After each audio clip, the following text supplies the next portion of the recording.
Welcome to Speak Easy English. Today's story is about poverty, focus, success, and the power of discipline.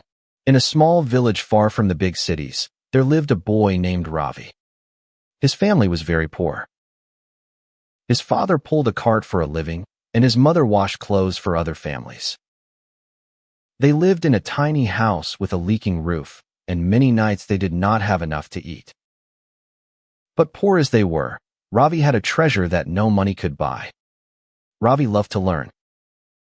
From the time he was very small, Ravi loved books more than toys and learning more than games.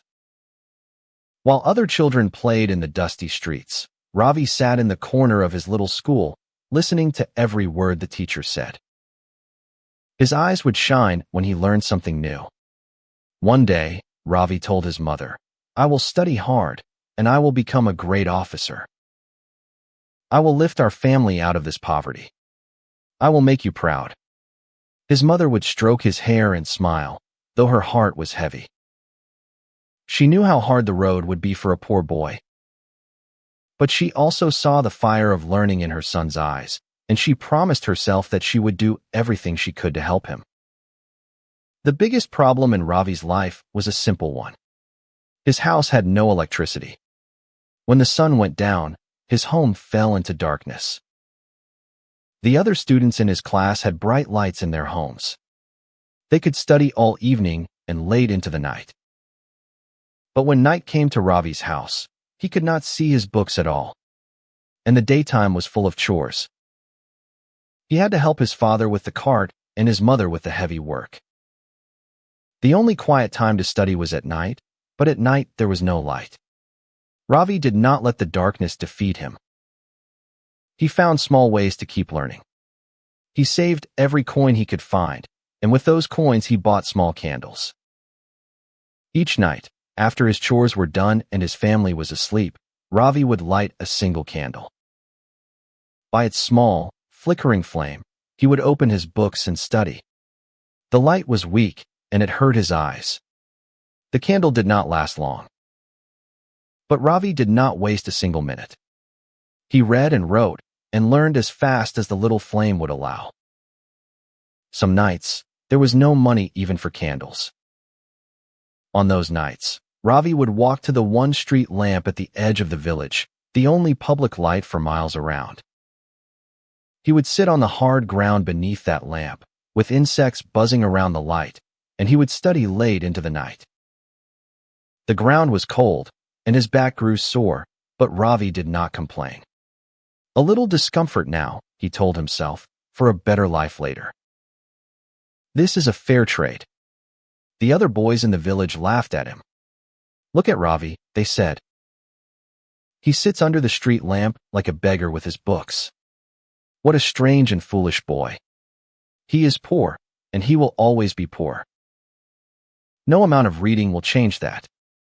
A cart puller's son will become a cart puller." That is the way of the world. Some of them threw small stones to disturb him, and others mocked his torn clothes and his old books. Ravi heard their cruel words, and sometimes they stung his heart. But he did not stop. Let them laugh, he thought. They are playing now and will be tired later.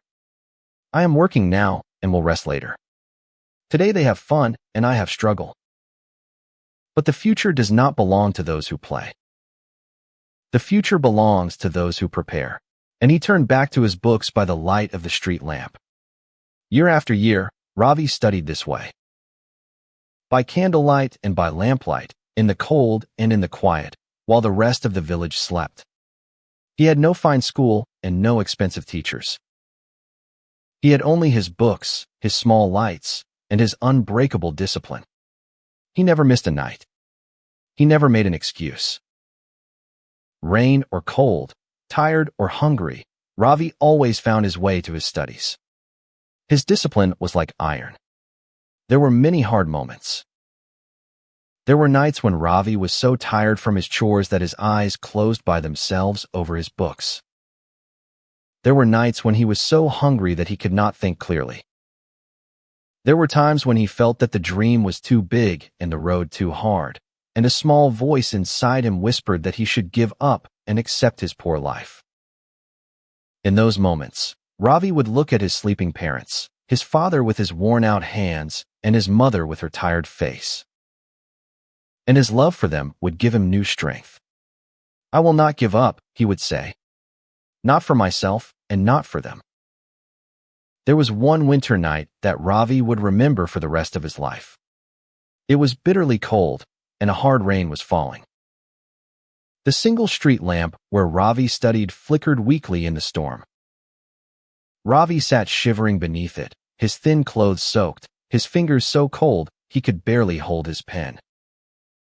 His stomach was empty, for there had been little food that day. As the freezing rain ran down his face, mixing with his tears, Ravi felt his spirit finally begin to break. "What is the use?" he whispered into the dark. "Maybe the world is right. Maybe a poor boy like me was never meant to rise. Maybe I should just give up." At that very moment, a light appeared. It was Ravi's old schoolteacher, Master Varma, walking home under an umbrella. He had seen the boy studying under that lamp many times, but tonight, seeing him shivering in the rain, the old teacher's heart was deeply moved. "Ravi, my child, what are you doing out here in this storm?" he cried. He hurried over and held his umbrella above the boy. "You will catch your death of cold."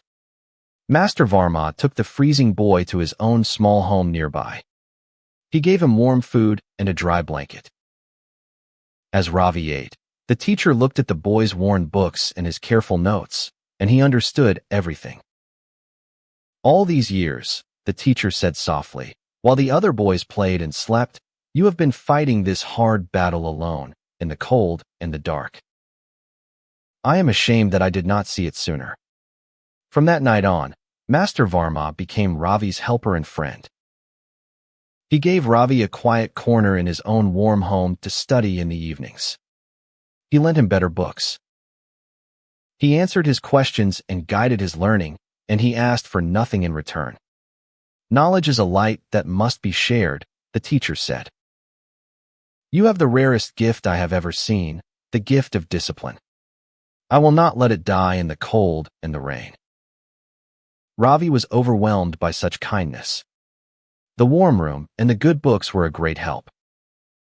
But the greatest gift of all was knowing that someone believed in him. On the very night he had been ready to give up, help had arrived. And it taught Ravi a lesson he never forgot, that we must keep going even in our darkest hour, for we never know how close the dawn may be. With his teacher's help and his own unbreakable discipline, Ravi now studied harder than ever, his hope burning brighter than the brightest lamp. At last, the time came for the great examination. It was a national test, taken by thousands and thousands of students from all across the country. It was famous for being one of the hardest examinations in the land. Most of the students who took it came from rich families. They had studied in the finest schools. They had the best teachers, the best books, and bright lights to study by every night of their lives. And among all of them was one poor boy named Ravi, who had studied by candlelight and under a street lamp. On the morning of the great examination, a new trouble arose. The examination was being held in a city far from Ravi's village, and Ravi did not have enough money for the bus fare to get there. After all those years of study, it seemed that poverty might stop him at the very last step. Ravi's heart sank.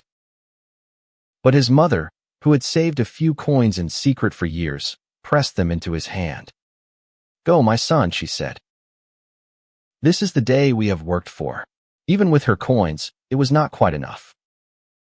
So Ravi walked for hours through the early morning darkness to reach the main road, to save what little money he had, and then took the cheapest, slowest bus the rest of the way.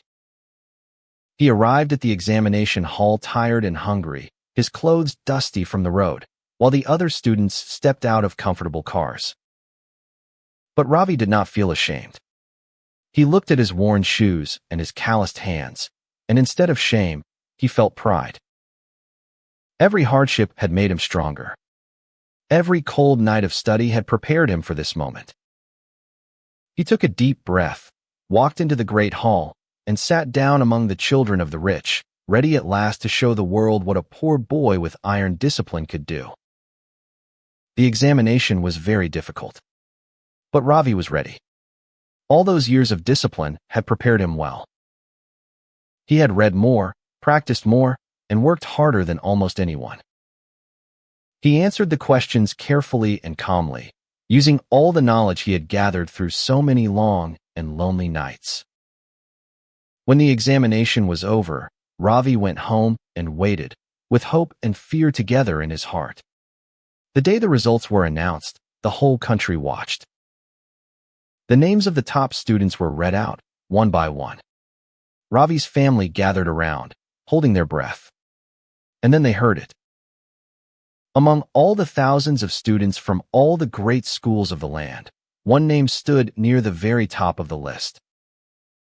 It was the name of Ravi, the poor boy from the small village, the boy who had studied by candlelight. Ravi had not only passed the great examination. He had earned one of the highest scores in the entire country. The poor son of a cart puller had defeated the children of the rich and powerful. He would now become a respected officer, exactly as he had dreamed when he was a small boy.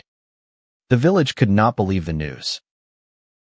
The same people who had laughed at him now gathered outside his little house to congratulate him.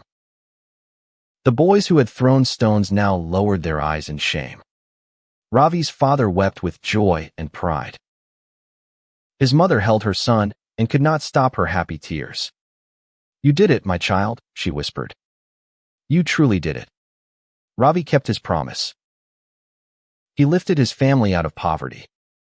He bought them a proper house with a strong roof and bright lights in every room. His father never had to pull a cart again. His mother never had to wash another stranger's clothes. And Ravi became a kind and honest officer who used his position to help other poor families and poor students so that they too might have a chance. But Ravi never forgot the hard road he had walked. With his own money, he made sure that the poorest students in many villages received free books, free lights, and a quiet place to study.